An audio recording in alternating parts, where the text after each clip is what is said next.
Simone, bienvenue sur Chanel Moyen. Non, moi c'est Daphné. Jeudi dimanche, et nous connaissons notre petit haïtien depuis ce jeudi dimanche. Nous faisons gros manger, right? Nous faisons diri, nous faisons sauce pois, nous faisons légumes, nous faisons viande, nous faisons griot, nous faisons, gros manger dimanche.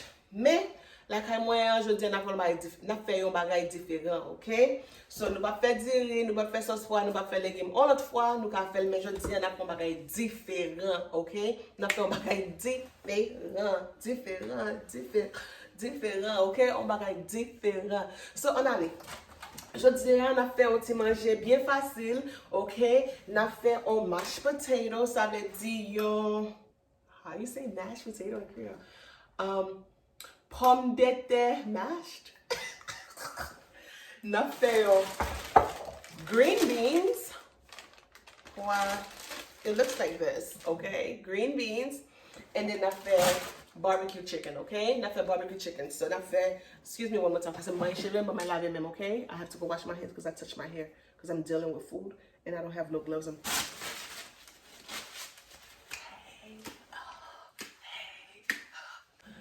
Oui ou bien non? Yo di kon sa ke femme haïtienne, kon yam lave même, kon yam manger mon ko, eh?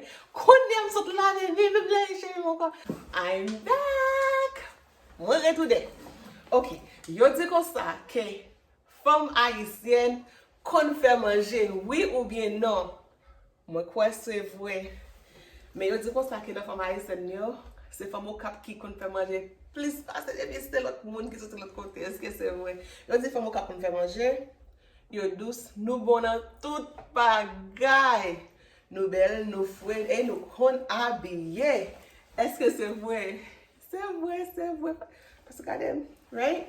Jeudi, nous pas faire manger différent, ok? Nous connaissons depuis ce jour dimanche, notre petit haïtien, nous toujours fait gros manger les dimanches. Mais jeudi, nous sommes l'église, nous pas faire gros manger les dimanches parce que tout le monde, moi dis nous comme ça que depuis Covid, I gained 30 pounds. Je prends 30 livres, right? So, I look a mess, ok? Moi pas ok, moi besoin perdre 30 livres parce que moi trop gros. Ok, so chaque jour nous pas manger diri, which is carbs, right? Too many carbs. So instead we're gonna have potato, which is like a substitute, right? Nous can manger ça pour carbs, okay? Nous allons faire a little mashed potato. We're going to make a little mashed potato today, green beans and barbecue chicken. My husband is going to like it, okay? Because my husband is tired of eating rice. He tells me this all the time. Daphne, no more rice. So today we're going to do something different, all right? So, Manali, okay, Timon. The first thing what besoin pòmdetè, okay? What besoin pòmdetè? Oopsie, pòmdetè, okay? And then what besoin green beans, okay? Green beans. So, on va pas comment you say green beans en Creole. So I don't remember how you say it. So first we are going to peel the potatoes, okay? Peel the potatoes.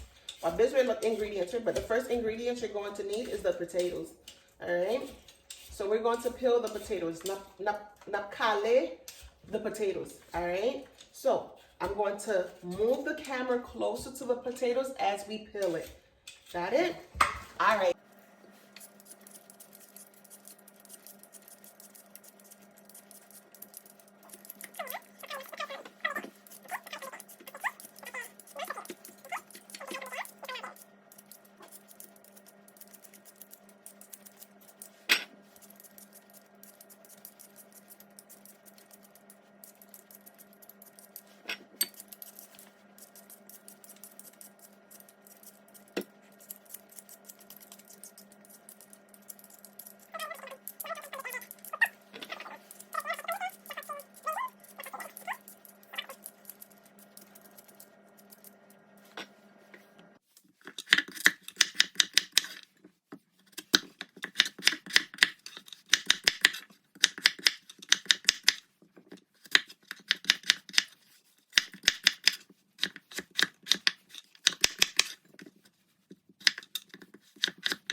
Kanya la nou pa lave.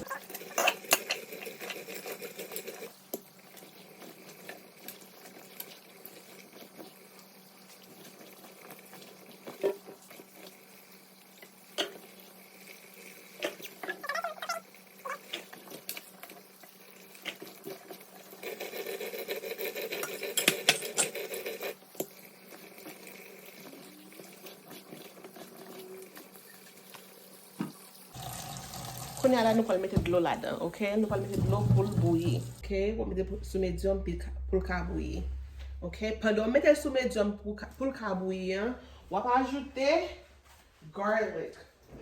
Is it garlic in Korean again? Wap ajoute... This is not jigo. How is it garlic? Wap ajoute lye.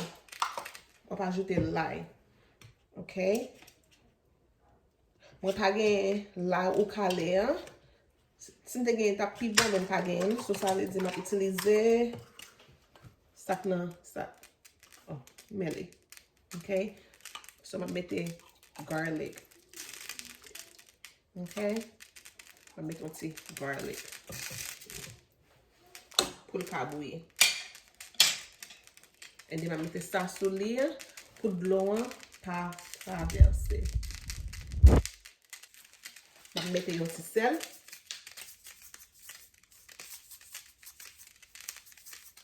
Mwen utilize sel rose lan. So, yeah. It's more healthy.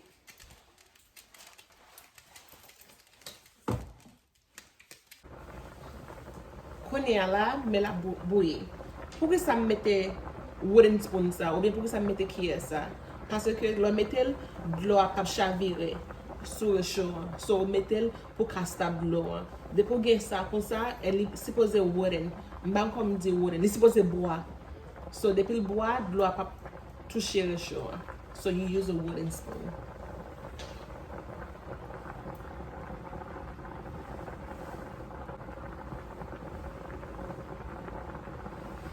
It smells so good. Li senti bon. So we're gonna place it right here. Smells so good. Parce que ou pa ka gen dlo nan pòmdetè. Depi gen dlo nan pòmdetè, li pa bon parce que ou pa l'ajoute l'autre bagay, ok? Konya la timoun nou fini avec mash lan, ok? Nou fini krazel. Konya la na pa chercher l'autre ingredients pou nou mette la dan. Ki sa wap bezwen? Wap bezwen cream cheese, wap bezwen butter, wap bezwen whipped cream, et wap bezwen half and half, ok? So, ki sa wap fè now? Mwen mette sa la, paske mwen pa be pale pendant wap pale sou manje. Pa fè sens, right? Wap bezwen whipped cream. Wap pran whipped cream na, ok? Just enough, okay? And then, we'll put beurre.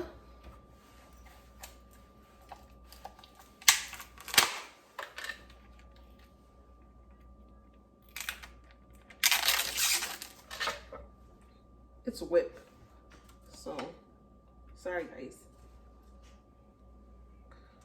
Mwen mette sa nan microwave la pou butter an ka melt. Mwen mette nan microwave la pou beurre ka dissolve. Mind. Okay, just enough. Mom, what are you doing? I'm making a video. Can you toss in the trash, please? Yes. Thank you.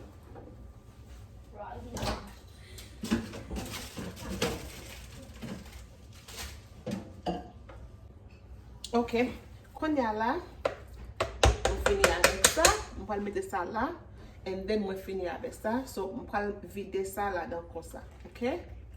Ouais? Ok.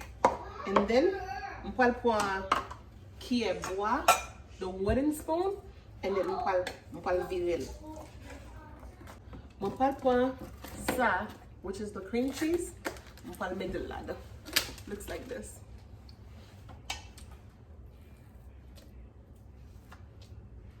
Alright.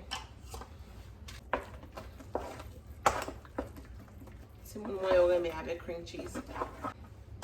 pas le fond de goûter parce que je vais mettre un petit sel avec un petit pepper, poivre.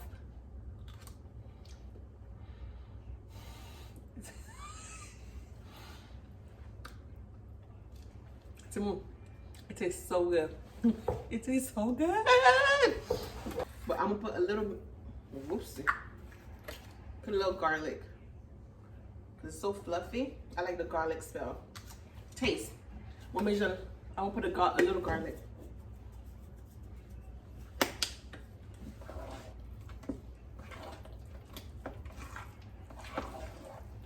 When y'all give you 1 minute, I'll show you the final product.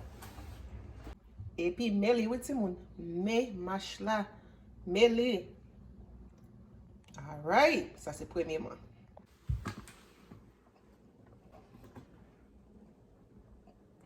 On fini. Quand y a là, moi pour mettre de l'eau en bouillie. Pour bouillir pois. Après ça, pour nous faire green beans là. En allez.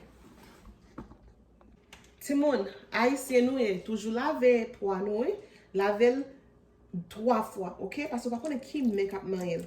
And then toujours mettre un petit jus citron because I don't know again. Par contre qui est cap manger pois même si pas le bouillir, me connais vraiment, mais comme la sorti but still, right? Toujours faire ça. All right?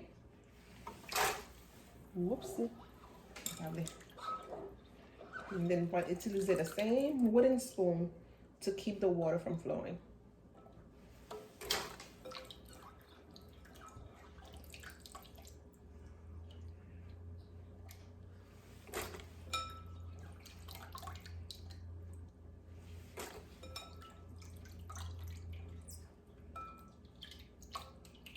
Quand on va mettre un petit beurre,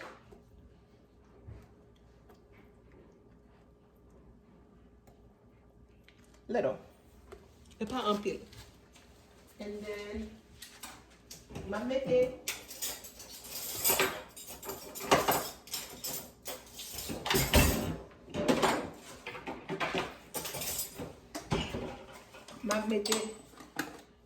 un petit garlic,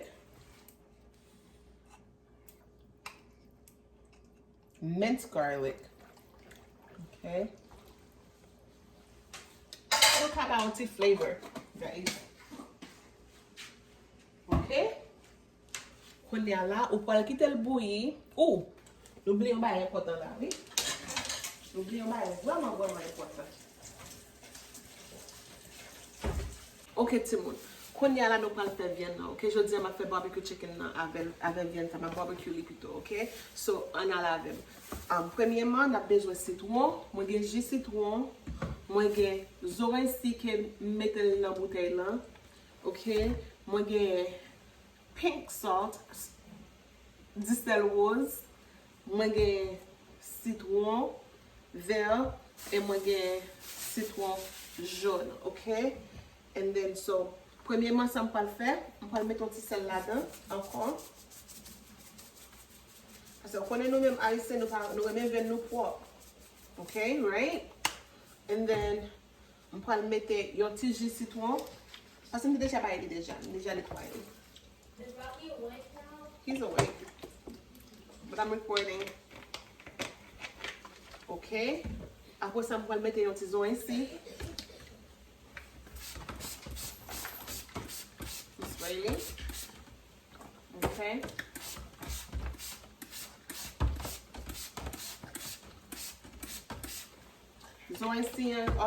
Zoïcien gen vinaigre là-dedans et il gen yon ti warm là-dedans. OK? On connaît haïtien. Après ça, on va couper citron comme ça.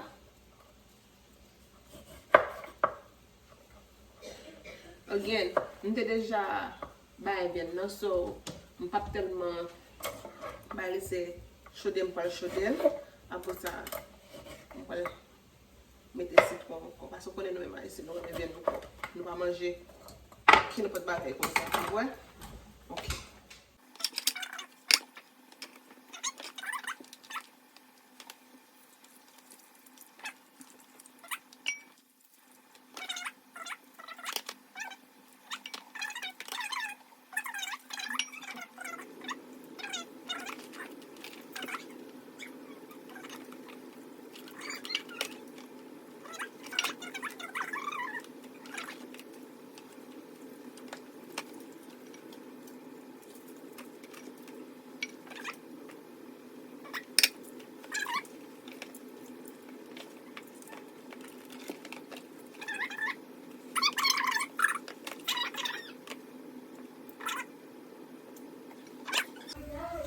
Normally, moi toujours utiliser cilantro avec thym, avec un petit rhum, on mettre bouillir dans chaudière pour faire pour chauffer viande. Non, mais je dis en différent, on va faire parce que I'm pressed for time.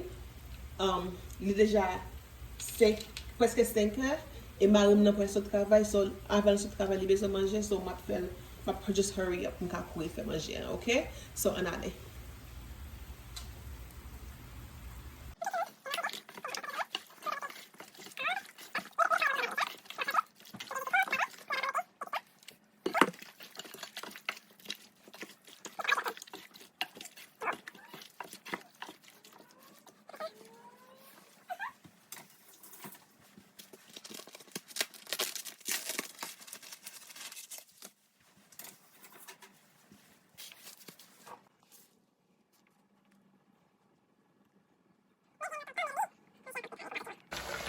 On y a là dans la viande.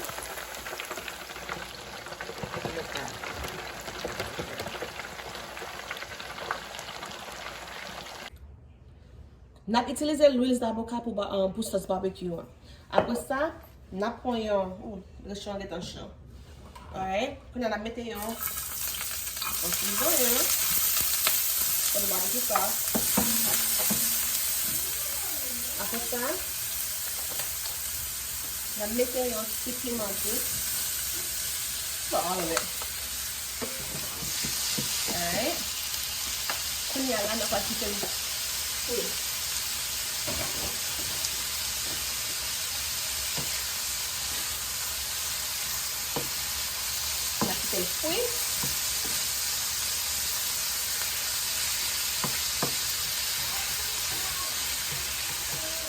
Déjame que picanco.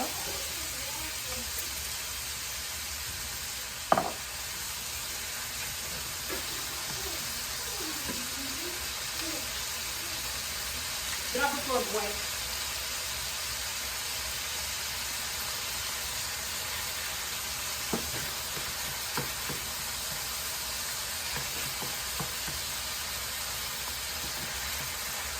On va le mettre dans ma four. Ok. On va faire aussi. Le pognon dans pâte à barbecue, on va mettre là-dedans. On va quitter le bouillir pour un peu de temps. Ok, on va quitter le bouillir pour 5 minutes.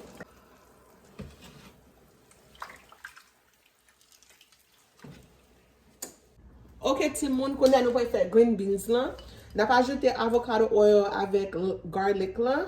Il semble comme ça. Ok. On a mis petit cal comme ça. Ok. Après ça, on n'a pas ajouté. Oh, on n'a pas ajouté adobo. Hein?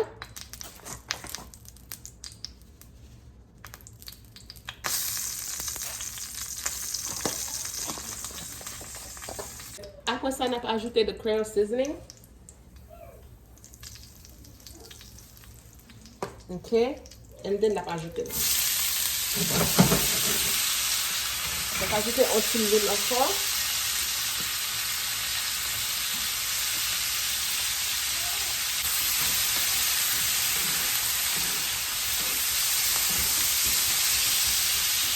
Et on a mis aussi goyon. On va ajouter aussi sazon.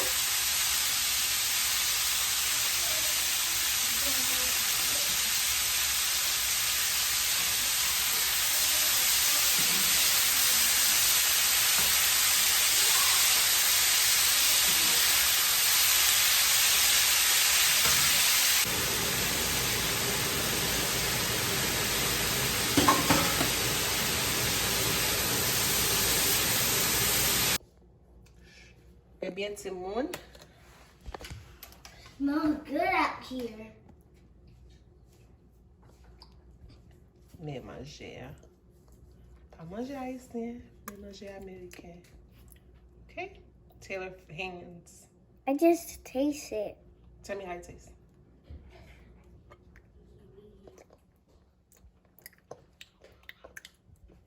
How does it taste, girl? Yeah, I like it. I like it to have it on here. You do? You like it? Delicious. You like it? Taylor, get a fork. That's not how you eat. You know better.